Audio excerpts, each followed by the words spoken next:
Blog Talk Radio.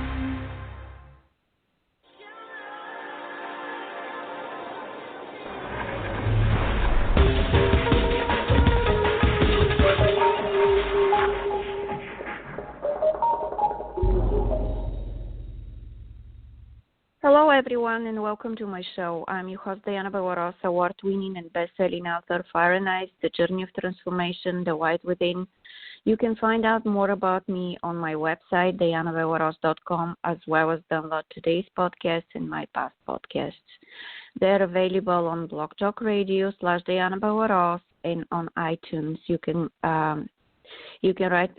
type my name in the search engine, and you can comment, and of course you can also tell me what kind of a topic you wish me to cover, and I'll be more than happy to do it for you. I have been a radio talk show host for the past 6 years.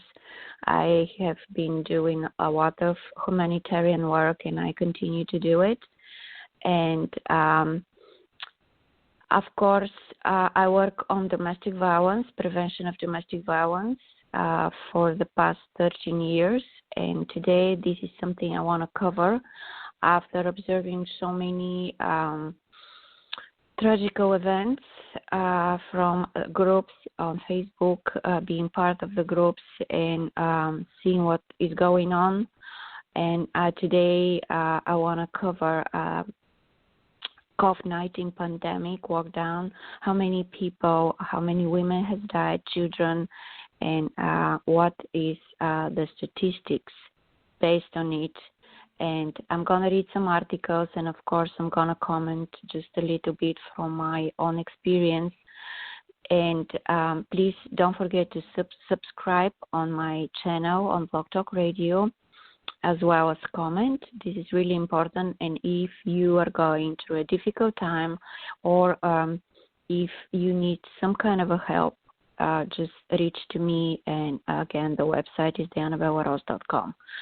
So today I'm going to read articles from, this article especially is from Council Foreign Relationships, and it's titled A Double Pandemic, Domestic Violence in Age of COVID-19.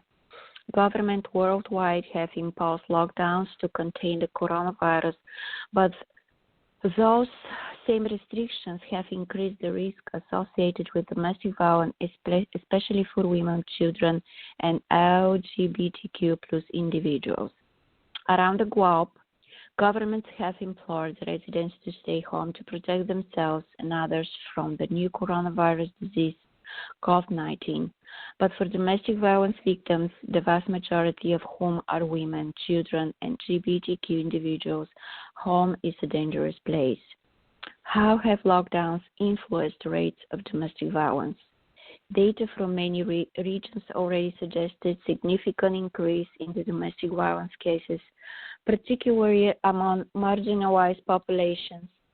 Take, for example, the Middle East and North Africa, which had the world's fewest laws protecting women from domestic violence.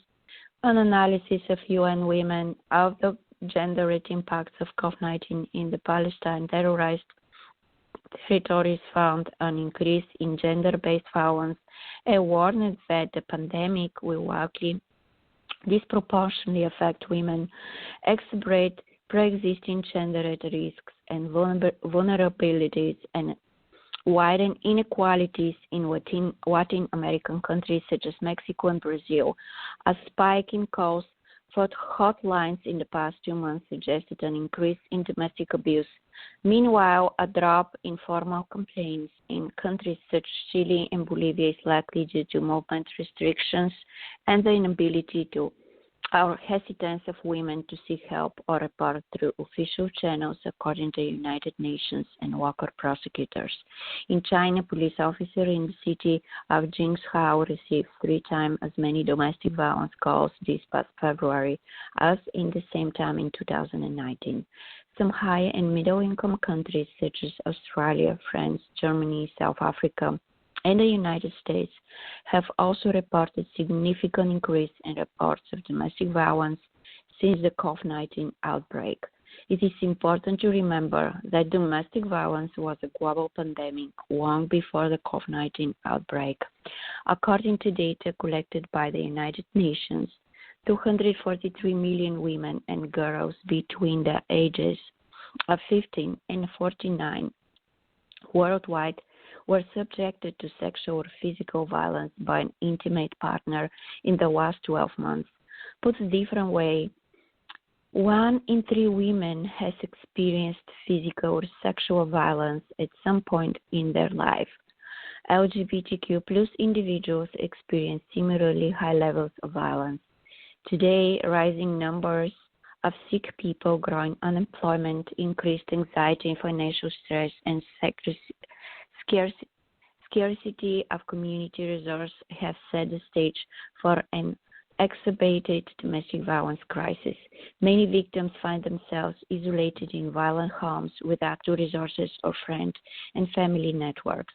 Abusers could experience hate and financial pressures and stress, increase their consumption of alcohol or drugs, and purchase of hoard guns as an emergency measure.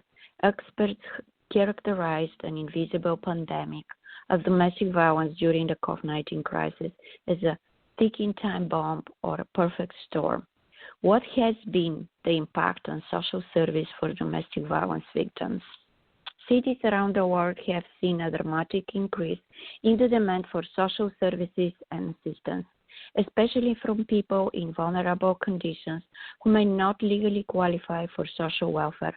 Meanwhile, social health and legal service providers such as shelters, food banks, legal aid offices, child care centers, healthcare facilities, and rape crisis centers are overwhelmed and understaffed.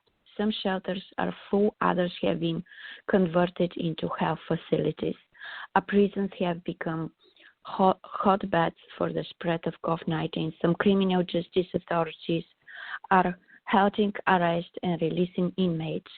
These are critical, important public health measures that should be accompanied by alternative means to prevent and interrupt domestic violence, such as individualized risk assessments, efforts to notify victims of pending inmate releases, and safety planning support for victims. Unless governments provide sufficient guidance, resources, and training to local authorities, people will continue to be at the greatest risk of domestic violence. What can countries do to protect those at risk of domestic violence amid the pandemic? As the Inter-American Commission of Human Rights and the United Nations have emphasized, countries must incorporate the gender perspective in their response to COVID-19 crisis. Several countries and non-governmental organizations have already taken innovative steps in the direction. New campaigns also use social media to spread awareness of resources available to survivors, including hotlines, text messages, base reporting, and mobile applications. Social distancing has increased people's reliance on technology and changed the way mental health, legal, and other social services are provided to survivors. Unable to leave their homes with disruptions to the criminal justice, countries have shifted to virtual court hearings, facilitated online methods for obtaining protection orders, and communicate their intentions to continue to provide legal protection to survivors. Moving forward, it's critical that states support the development of alternative reporting mechanisms, expand shelter options, strengthen the capacity of the security and justice sectors, maintain vital sexual and reproductive health services, where domestic and sexual violence victims are often identified and support independent women's groups, finance economic security measures for women workers, especially those serving on the front lines of the pandemic or in the informal economy, and other groups disproportionately affected by the pandemic, such as migrant, refugee, homeless, and trans women, and collect comprehensive data on the gendered impact of COVID-19. How is the pandemic likely to affect long-term progress toward ending domestic violence Elected officials and the general public are now more aware of the invisible pandemic than before, and the connection between physical insecurity and economic insecurity is suddenly more tangible for people who might otherwise have been less attuned to domestic violence. There is now a unique opportunity to shine light on the economic dimensions of domestic and gender-based violence, create financial safety, wealth for victims, and consider public health-oriented, non-carceral approaches that addresses prevention and root causes. At the same time, this pandemic has the potential to continue to marginalize domestic violence survivors in dire need of support amid what could become the greatest global economic crisis in modern history. For survivors, particularly those who are marginalized or underdeserved, the pandemic could reinforce their mistrust in formal system and alienate them further. Repairing those relationships would be an enormous challenge that would require an overhaul of conventional approaches to prevention, response, and treatment. Governments, NGOs, and the private sector need to incorporate a human rights and gender lens into all of the COV-19 responses and funding structures to address this new reality. So as you see, there's so much work needs to be done for the prevention of domestic violence. We need to work together as a team and make sure that domestic violence is behind us. And this is not something that has happened right now during the COVID-19 pandemic. It has been going on for quite a while. And it looks like we need a really good system that can be available in domestic violence cases, and especially when it comes to counseling, which I feel it's really important, and to determine if this relationship has a future. And sometimes it could fix the problem they're facing, and it could make a difference.